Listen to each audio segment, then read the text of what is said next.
Now, in last lecture, we have seen what the meaning related to accounting standards. Now the definition. So, dear students, the definition is given by what? The definition is given by whom? Kohler, Eric Kohler. So, what is the definition of accounting standard? See, accounting standards are code of conduct. What? Code of conduct imposed by custom, laws, professional bodies for the benefit of what? Public accountants and accountants. तो normally definition क्या बोलता है बेटा? जो accounting standards है, accounting standard is what? It's a code of conduct. Accounting standards are what बेटा? It's a code of conduct. जो भी स्टैंडर्ड होता है वो एक कोड ऑफ कंडक्ट है, एक रूल्स और रेगुलेशंस है. व्हाट रूल्स एंड रेगुलेशन है? पॉलिसी है, रिटन. देखो रिटन डॉक्यूमेंट है, रिटन डॉक्यूमेंट जिसमें सब कुछ मेंशन रहेगा. सो accounting standards R code of conduct, एक तरह से रूल्स और रेगुलेशन है जो एवरी अकाउंटेंट्स को फॉलो करना पड़ेगा. चार्टर्ड अकाउंटेंट, पब्लिक अकाउंटेंट्स या नॉर्मल जो भी अकाउंटेंट्स है सबको फॉलो करना है. राइट है? अकाउंटिंग करते टाइम पे you have to follow all the accounting standards. जैसे अभी नॉर्मली अकाउंटिंग स्टैंडर्ड में 32 अकाउंटिंग स्टैंडर्ड्स है, तो सारे अकाउंटिंग स्टैंडर्ड्स फॉलो करने पड़ेंगे अकाउंटेंट्स एंड पब्लिक अकाउंटेंट. बराबर है? जो भी रहे. तो याद रखना, तो अकाउंटिंग स्टैंडर्ड एक तरह से कोड ऑफ कंडक्ट, उसी के हिसाब से आपको रिपोर्टिंग करना है, अकाउंटिंग करना है, सब कुछ फॉलो करना है. और ये अकाउंटिंग स्टैंडर्ड बनाएगा कौन? प्रोफेशनल बॉडी बनाएगी ना बेटा.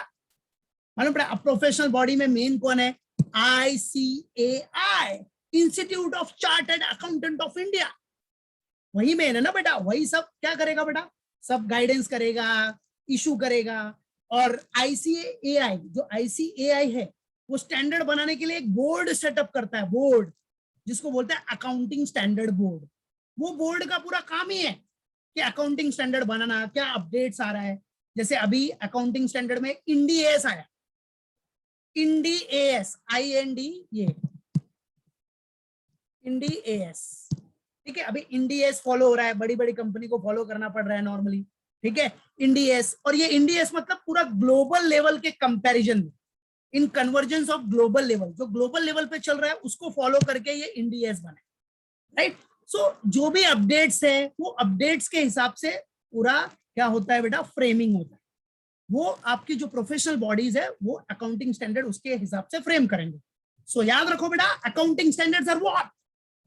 It's a code of conduct. Code of conduct, rules regulation बोल सकते हो आप, जो कि प्रोफेशनल बॉडीज बनाती है बेटा. प्रोफेशनल बॉडी उसको फ्रेम करेगा.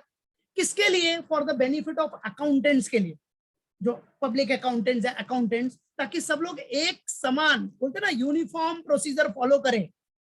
राइट है? ऐसा नहीं कि इंडिया के एक कोने में दूसरा पॉलिसी फॉलो हो रहा है, इधर कोई दूसरा हो रहा है. ऐसा नहीं चलेगा. बरोबर है? ऐसा नहीं चलेगा. यूनिफॉर्मिटी मेंटेन करने के लिए तो अकाउंटिंग स्टैंडर्ड है. और ये अकाउंटिंग स्टैंडर्ड नॉर्मल सी बात है, जितने भी चार्टर्ड अकाउंटेंट्स है सबके दिमाग में होना चाहिए. राइट? सो याद रखना बच्चों, in the words of Eric Kohler, that is accounting standards are code of conduct imposed by, normal सी बात है, कानून लगता है, custom, laws, professional bodies for the benefit of what? For the benefit of accountants or public accountants. So we can say that accounting standards are what? Written document है. जैसे अपना constitution होता है, संविधान, वैसे ये सीए लोग के लिए क्या है? संविधान है. ये पढ़ना पड़ेगा उनको, माइंड में रहना चाहिए क्या क्या अकाउंटिंग स्टैंडर्ड्स है. तो अकाउंटिंग करते टाइम पे, रिपोर्टिंग करते टाइम पे, these all accounting standards are to be followed. Right? So accounting standards are what? Written documents containing what? GAAP. GAAP means generally accepted accounting principles. सारे accounting principle जो generally accepted है, normally generally accepted है, all the principles, generally accepted accounting principle, सब कुछ रहेगा उसमें, सब standard, सब पॉलिसी बनी रहेगी, वो सबको फॉलो करना है. So this is what? Written documents containing the generally accepted accounting principles. सब कुछ रहेगा. तो वो प्रिंसिपल के हिसाब से अकाउंटिंग करना है, वो प्रिंसिपल के हिसाब से रिपोर्टिंग करना है, एवरीथिंग. तो जो भी अकाउंटिंग पॉलिसीज एंड प्रिंसिपल्स है वो फॉलो होना चाहिए. बराबर है? मालूम पड़ा कि नहीं? अभी एक्रूवल कंसेप्ट है तो एक्रूवल कंसेप्ट फॉलो होना चाहिए. गोइंग कंसर्न कंसेप्ट है तो सब फॉलो होता है ना बेटा, कि अपने मन से ही अकाउंटिंग होता है. ऐसा नहीं होता है, उसका एक स्टैंडर्ड सेट है. जनरली एक्सेप्टेड अकाउंटिंग प्रिंसिपल्स है, प्रिंसिपल्स, समझे? सो वो सारा एक रिटन डॉक्यूमेंट्स है जिसमें गैप होगा, गैप मतलब ये वाला बाबा, generally accepted accounting principles, right. And remember it my dear students, ये जो स्टैंडर्ड्स है, ये स्टैंडर्ड्स कौन इशू करता है अपने इंडिया में? भाई जो फादर है सबका अकाउंटिंग में, ICAI, institute of chartered accountant of India. तो बराबर है, सेंट्रल गवर्नमेंट का तो रहना ही चाहिए उसमें रोल, सेंट्रल गवर्नमेंट तो रहेगी ना बेटा, विदाउट सेंट्रल गवर्नमेंट तो कुछ होता नहीं है, राइट।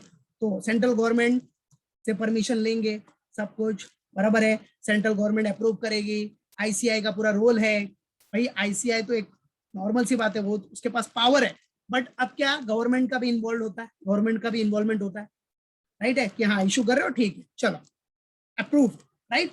सो याद रखो, these standards are issued in India by the ICAI, institute of chartered accountant of India, याद रखना, ठीक है। और ICAI क्या करता है बेटा, एक बोर्ड सेटअप करता है, कि वो बोर्ड का काम खाली अकाउंटिंग स्टैंडर्ड बनाना है, राइट है, कि कौन सा चेंज आ रहा है, क्या अपडेट्स आ रहा है, वो सब देखो और उसके हिसाब से स्टैंडर्ड्स में आप अपडेट करो या फ्रेम करो।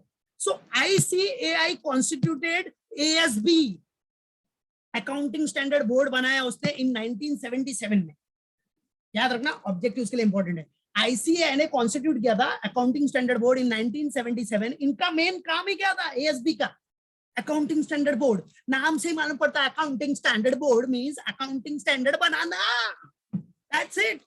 सो the main function of ASB is to prepare accounting standards, simple. और ये सब अकाउंटिंग स्टैंडर्ड सुन सुन के अरे भाई क्यों क्यों क्यों, अरे भाई बहुत जरूरी है, मालूम पड़ा, जनरली एक्सेप्टेड अकाउंटिंग प्रिंसिपल होना चाहिए, यूनिफॉर्मिटी होनी चाहिए। तो इसका जरूरत क्यों है, इसकी जरूरत क्यों है, need for accounting standard is what, पहला तो ये बेटर अंडरस्टैंडिंग प्रमोट करेगा फाइनेंशियल स्टेटमेंट का, बेटर अंडरस्टैंडिंग के लिए अकाउंटिंग स्टैंडर्ड वेरी इंपॉर्टेंट है। फाइनेंशियल स्टेटमेंट मतलब क्या, व्हाट इज फाइनेंशियल स्टेटमेंट? भैया फाइनेंशियल स्टेटमेंट मतलब बैलेंस शीट और profit and loss, balance sheet और प्रॉफिट एंड लॉस, उसका बेटर अंडरस्टैंडिंग होगा, किसकी वजह से, अकाउंटिंग स्टैंडर्ड फॉलो होगा तो।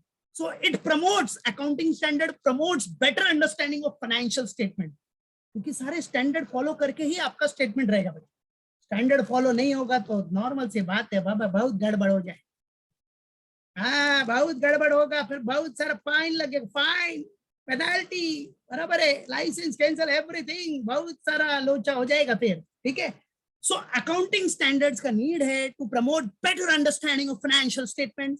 सेकेंडली, ये हेल्प करता है अकाउंटेंट्स को, अरे भैया अकाउंटेंट लोग uniform procedures and practices follow कर रहे हो, राइट। यूनिफॉर्म मतलब पूरे इंडिया में एक यूनिफॉर्म पॉलिसीज, जो प्रोसीजर्स है, प्रैक्टिसेस है, वो सब फॉलो होगी बेटा, राइट है, अलग अलग नहीं फॉलो होता, समझा कि नहीं, मालूम पड़ा। इंडिया में जो CA किधर भी कोने में पड़ेगा वो एक ही चीज पढ़ने वाला है, ऐसा नहीं कि मुंबई का सिलेबस अलग रहेगा तो वाराणसी का अलग रहेगा, ऐसा नहीं, बराबर सबका सेम होता है, अहमदाबाद का अलग रहेगा, ऐसा नहीं बेटा, ठीक है।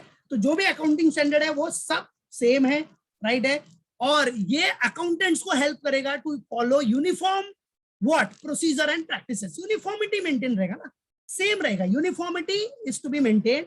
और थर्ड वन क्या है, ये फैसिलिटेट करता है meaningful comparison of financial statement, right. इससे हम कंपैरिजन भी कर सकते हैं फाइनेंशियल स्टेटमेंट का, 2 और मोर एंटिटीज, 2 या 2 से ज्यादा एंटिटीज का कंपैरिजन करने में भी हेल्पफुल है बेटा, right. So accounting standard facilitate what, meaningful comparison, comparison के लिए भी इंपॉर्टेंट है और फाइनेंशियल स्टेटमेंट।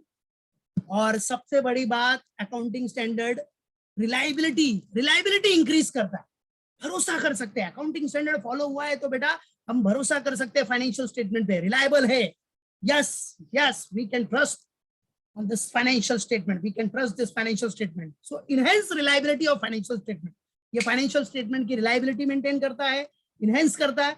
और बेटा फाइनेंशियल स्टेटमेंट तो फॉलो करना ही पड़ेगा क्योंकि ये लीगल रिक्वायरमेंट है, ये लॉ है, ये सारे अकाउंटिंग जो अकाउंटेंट्स है सबको फॉलो करना पड़ता है, राइट, मालूम पड़ा। तो ये एक लीगल रिक्वायरमेंट भी है, लॉ है, कानून है जो फॉलो करना पड़ेगा, that is why accounting standard is needed, ताकि आपका लीगल रिक्वायरमेंट फुलफिल हो बच्चा, राइट।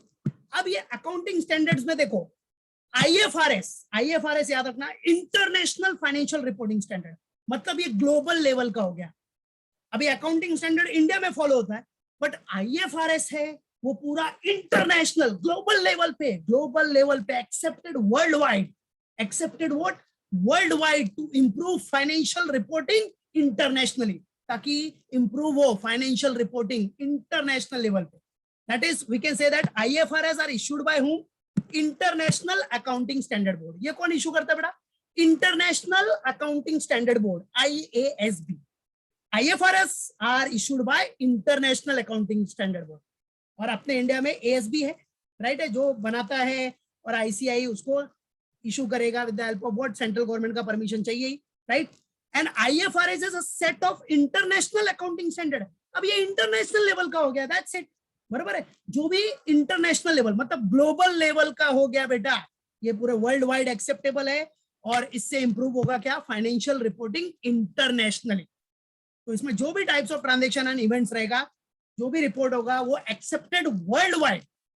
IFRS इसीलिए इशूड हुआ है ना, to develop accounting standard that would be acceptable world wide and improve financial reporting internationally. That is why it is international financial reporting standard. अपना India भी अभी इसको फॉलो कर रहा है IND-AS के थ्रू, बराबर है. So this is what accounting standard, जो आपके माइंड में एकदम फिक्स होना चाहिए बच्चों, राइट है.